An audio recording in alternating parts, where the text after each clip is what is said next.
Welcome welcome to another edition of Let's Talk Ed with Professor Chris. Once again, I am your host, Professor Chris, and welcome to this edition of Real Cases, Real Students. This is actually going to be part 2 of the last episode, which is college parenting.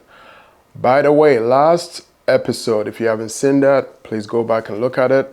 I kind of explained 3 cases in which we could get ourselves in the midst of this topic so far as college parenting goes. The first one was the situation where I said both couples married, man, wife, married, have kids. It is planned, but then want to pursue your education. So yes, you do it, right? With kids in mind, you're going to take care of kids. It's all planned. So again, no problem there. No permission from anyone, man, woman, child. We're going to work around that with academics to improve ourselves so far as education goes. The second situation is also very similar to the first situation where man, woman, both two, but maybe we're thinking about having kids, but unexpectedly it is there. It's still a blessing, right? You're going to work around that and see what you could do. There's nothing illegal about that. It's 2 people who are in love, 2 people who probably were not planning, but have been blessed with a child. And you got to manage that, okay? The third situation is where it was a big problem, because that's the one where I refer to as the oops unplanned. We're in college, we're having fun, boyfriend, girlfriend, not married, haven't even had any discussion of child. Oops, it happens because you're all out there doing what you know how to do best, right? And under the influence of whatever, I've seen all that situation, which is what I described or explained last week. Part 2 is going to be giving you a little more data on this situation. I must admit, this data actually also blew my mind a little bit, but here we go. So let's look at some of the data so far as college parenting goes, and then we'll discuss that. And really what I wanted to do today is to give you my top 5 ways in which, if you are a parent in college or college parents have kids, how to balance, how to manage that as you're pursuing your education. Okay, so let's look at some of the data. So the data that I'm going to share today, again, is data that is out there. It starts with undergraduate students who are parents. 18 to 20%. That is 3.1 million of our student body, right? Again, college, period. 2 years, 4 years, what have you. This is it. Undergraduate students who are parents is 18 to 20%. That's a big number. Female undergraduate students who are parents, that's 24%. Students who are first generation college students, all right? Student parents who are first generation college students, that's about 48%. Student parents working 40 hours per week, that's about 66%. Student parents attending public 2-year colleges, 23%. And student parents attending public 4-year colleges, about 11% of students. Okay, so that is the data there. You can go back and look at it. Few key areas about this data I kind of wanted to point out real quick is one that maybe it wasn't too surprising is the percentage of parent students in the 2-year college system. Why do you think that is high? That is actually high because those 2-year colleges, community colleges, provide more flexibility or provide more options for these parents. That's why that number is high as compared to the parents in the 4-year institution, where usually you're locked into a program and it's not that flexible, okay? All right. The other data that are also very surprising, yes, the first generation one is pretty high. That was very surprising to me. But the other one that really kind of stood out, well, again, when I first saw this or first going into the research to look at the data, I did not expect to see 18 to 20%, all right? 18 to 20%, that is a lot. But maybe I shouldn't be surprised because I've actually dealt and seen students that I've helped through that situation, okay? All right, the other one that I kind of want to point to is student parents working 40 hours per week. Student parents working 40 hours per week. That is 66%. Student parents working 40 hours per week. So you got a child, now you got school, we were working, right? That is 66%. So this topic is probably not a topic out of the blue after all. It's a very, very good topic to discuss. So let's get into my 5 points or 5 suggestions on how to balance yourself if you are a parent or a college parent, parents going to school, still trying to pursue your academics, right? And I'm actually going to set myself in this here because, yes, I've also kind of gone through this here in a very interesting way. So let's start with my first 5 points. Number one, plan your schedule around your children. Number one, plan your schedule around your children. Okay, so as I said, I'm going to set myself in all these 5 points. Point number one, plan your schedule around your children. Yes, very, very, very important.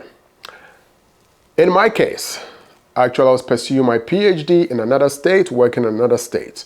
Had 2 little ones, and I'm going to get into the support system that you need. But I had to plan my schedule around my kids because I was actually at the point in my research towards my doctorate where my hours seemed to be a little bit flexible. I could dictate when I had to travel over to the other states to work on research, and I control my time basically.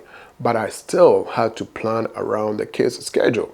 Usually when they're gonna go to school, who's gonna pick them up? Which weekends would they be home? Who can I get to help?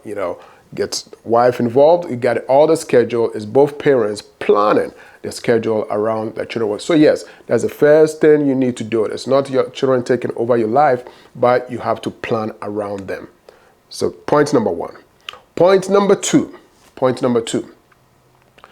Build a dependable support network. Build a dependable support network. And here the suggestion is identify family members, neighbors, what have you. Okay. So on point number two, my suggestion, if you find yourself, actually there's 2 support systems that I will focus on today. The very first one happens to be the point number 2, which is your social support. Very, very, very important. Unless you can afford a nanny, unless maybe you're part of a royal family, this is not a problem for you. Social support can be anyone to anybody that you can trust. Our leader, grandpa, grandma, brothers, sisters, friends, neighbors, anyone that you could get to help. And some of these people here don't mind. Please take advantage of that help, especially if it's offered to you. Number 2, okay, that is my point. I want to go through this very quickly.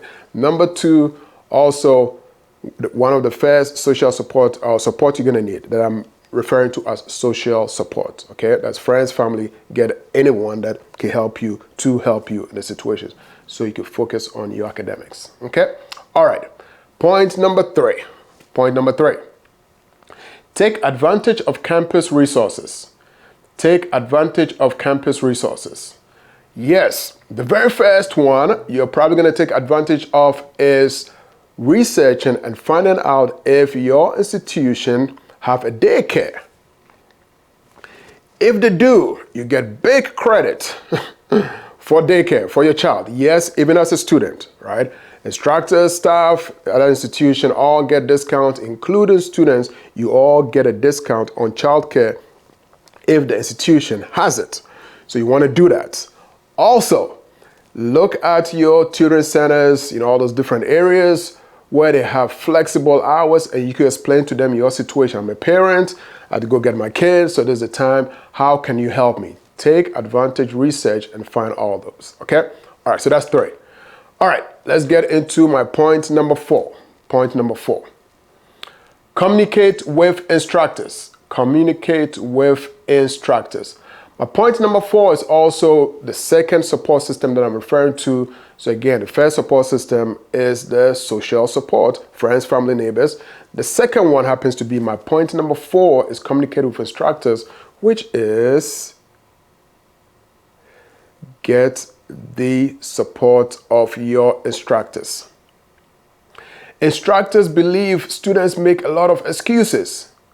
As a parent, you're not making an excuse, which is why you want to explain or communicate with your instructor to say, hey, please, I have to pick up my child at this time here. Can I leave the class a little bit early to go get them? Case in point, been there, done that. Communicate with your instructors. Can I take this class instead? Exams. Oh, I'm sorry. This time, unfortunately, I got to take care of my child. You're also going to run into situations where you have doctor appointments for your children. Have this communication with your instructors so they can help you. But what you are going to be doing is also to gain their trust, is to make sure that you're doing the work. So if they give you an extension, you're finishing at that time, but you're having constant communication with your instructors, because with kids, you never know what is going to happen. That is my point number 4. Also, your second support system, academic support, is what I refer to as that. So point number 4. Last but not the least, my point number 5. Okay, point number 5. Prioritize your well-being.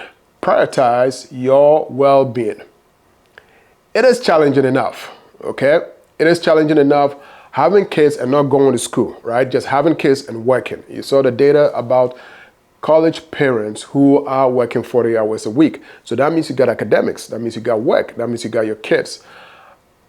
I tend not to classify taking care of our kids as work, because it's a bundle of joy, and we really don't want to look at it that way, okay? Because when you start looking at it as work, that really takes away the joy, that really takes away the value, that takes away the blessing that you're gifted with.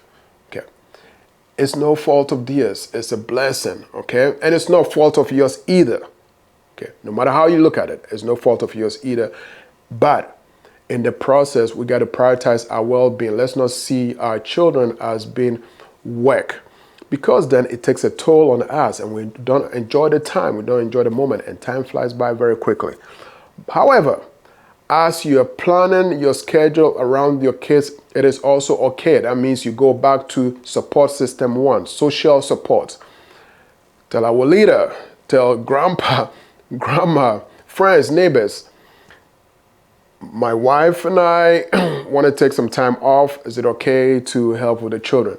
You want to take care of yourself. Once in a while, you take a little break to focus on yourself. Otherwise, all this falls apart. Both your academics, both your work and your joy all falls apart. So you got to plan it very, very well and then enjoy this moment.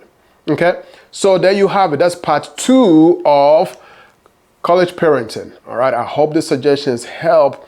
And you see the numbers there. That means at least 1 in every 5 students you probably see based on this data here is a college parent, and you probably will never know, because maybe they followed all this advice and balancing their life very, very well, so you probably don't know. But if you also happen to find a college parent who is struggling, you might want to share some of the suggestions with them. Okay.